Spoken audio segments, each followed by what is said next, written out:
G18 convention భాగంగా ఇప్పుడు మనతో ఉన్నారు వెంకటరెడ్డి గారు. ఆయన మాటల్లో కనుక్కుందాము. ఈ గ్రాండ్ సెలబ్రేషన్ పార్ట్ అవ్వడం తోటి ఎలా ఫీల్ అవుతున్నారో. నమస్తే అండి TV9 వారికి. అమెరికా TV9 ద్వారా తెలంగాణ ప్రజలకు, తెలుగు ప్రజలకు ఆట అనేది ఒక ప్రాంతానికి సంబంధించింది కాదు, టోటల్ తెలుగు ప్రజలకు సంబంధించిన ఈ ఇనాగ్రల్ చైర్మన్ నిజంగా ఇక్కడ వచ్చిన బ్రదర్స్ని, సిస్టర్స్ని, పిల్లల్ని చూస్తుంటే మా సొంత ఊరికి వెళ్ళినట్టు, దసరా పండుగకు, సంక్రాంతికో, ఉగాదికో గ్రామాలకు వెళ్ళినట్టు ఇలా ఇంతమంది తెలుగు వారిని ఒక చోట చూడడం చాలా సంతోషంగా ఉన్నది. నేను నాతో పాటు నా close friend IT and industry minister, చాలామంది ఎమ్మెల్యేస్ కూడా వచ్చాం, ఐటీ సెక్రటరీ గారు వచ్చారు.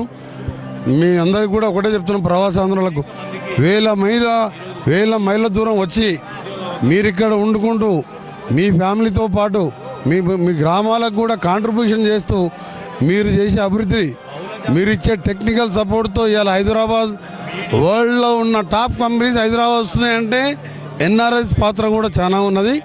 ఇవాళ ఇండియా డెవలప్మెంట్, ఇండియాలో ఇవాళ ఐటీలో కానీ, ఏఐలో కానీ రేపు రాబో కాలంలో సత్యనాథన్ వాళ్ళు తెలుగు వారై ఉండి ఇలా అమెరికాలో అభివృద్ధి, అమెరికా అభివృద్ధికి భారతీయుల పాత్ర మరవలేంది.